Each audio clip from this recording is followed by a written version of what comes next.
সুস্বাগতম সকলকে।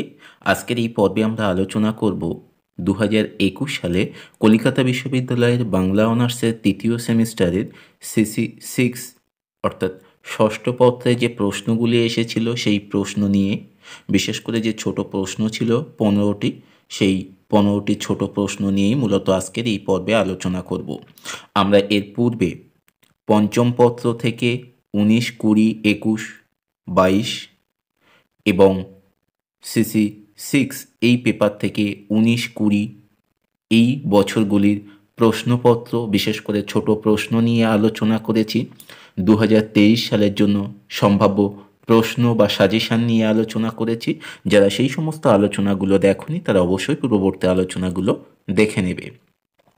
আমার এই ভিডিওর শেষে অন স্ক্রিনে লিঙ্ক থাকবে, কিংবা ডেসক্রিপশন বক্সে থাকা লিঙ্ক থেকে প্লে লিস্টে গিয়ে সেই সমস্ত ভিডিওগুলো তোমরা চাইলে দেখে নিতে পারো।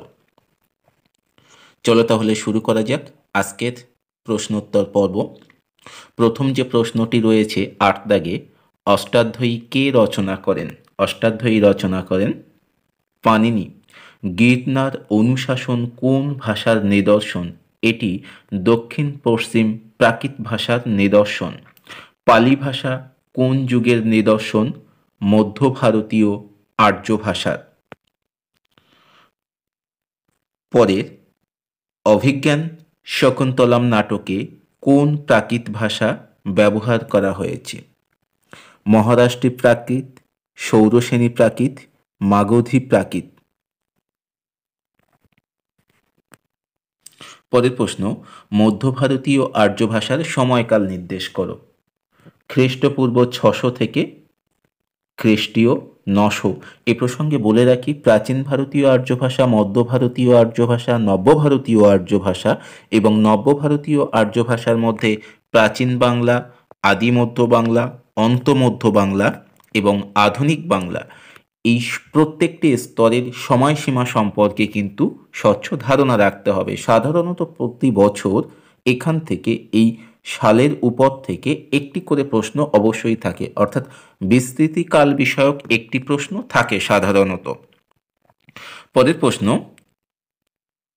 দাক্ষিণাত্যবর্গের ভাষা কোন দুইটি? দাক্ষিণাত্যবর্গের ভাষা হলো সৌরসেনী প্রাকৃত ও মহারাষ্ট্রী প্রাকৃত। বাল্তস্লাভিক ভাষার উৎস কি? এটি মূলত ইন্দো ইউরোপীয় ভাষার শতম গুচ্ছের একটি সমৃদ্ধশালী ভাষা। ইন্দো ইউরোপীয় ভাষার যে কেন্তম এবং শতম বিভাজন, এই কেন্তম শতম বিভাজনের মধ্যে কোন ভাষাগুলি মূলত কেন্তম বিভাগের এবং কোনগুলি শতম বিভাগের, সেই সম্পর্কেও কিন্তু ধারণা রাখতে হবে। পরের প্রশ্ন,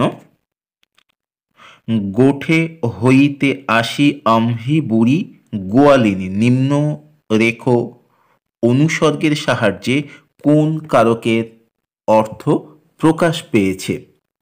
অপাদান কারকের। হইতে থেকে, এই হইতে বলতে বাংলাতে যেমন হইতে, সেই অর্থেই কিন্তু এখানে ব্যবহৃত হয়েছে, অর্থাৎ এটি অপাদান কারক। এই অনুসর্গটি এখানে অপাদান কারকের অর্থ প্রকাশ করেছে। নৃত্য থেকে নাচ কোন নিয়মের উদাহরণ? এটি ক্ষতিপূরণ দীর্ঘীভবনের উদাহরণ। নৃত্য থেকে, নচ্য থেকে নাচ, এই ক্ষতিপূরণ দীর্ঘীভবনের আরও কয়েকটি উদাহরণ রয়েছে যেগুলি সাধারণত ঘুরে ফিরে আসে। কর্ম থেকে কম্ম থেকে কাম, জন্ম থেকে জন্ম থেকে জাম, ধর্ম থেকে ধম্ম থেকে ধাম, এগুলি মূলত ক্ষতিপূরণ দীর্ঘীভবনের উদাহরণ।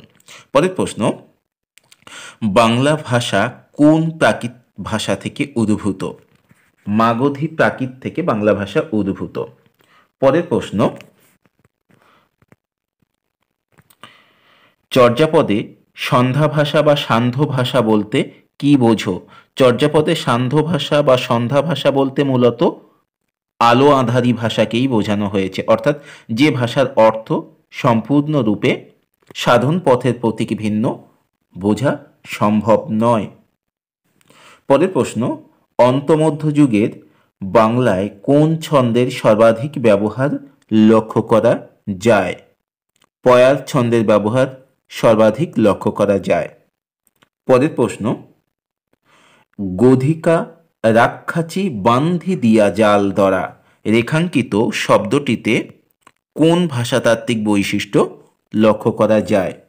এখানে মূলত অভিশ্রুতি হয়েছে রাখিয়াছি থেকে রাইখাচি থেকে রাক্ষাচি, যেটি আধুনিক বাংলায় রাখিয়া রাইখা রেখে।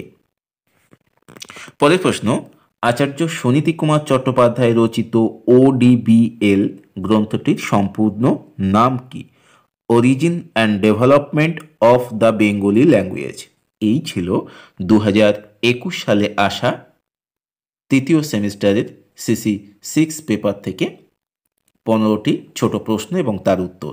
আজকের আলোচনা এখানেই সমাপ্ত করলাম। ধন্যবাদ সকলকে।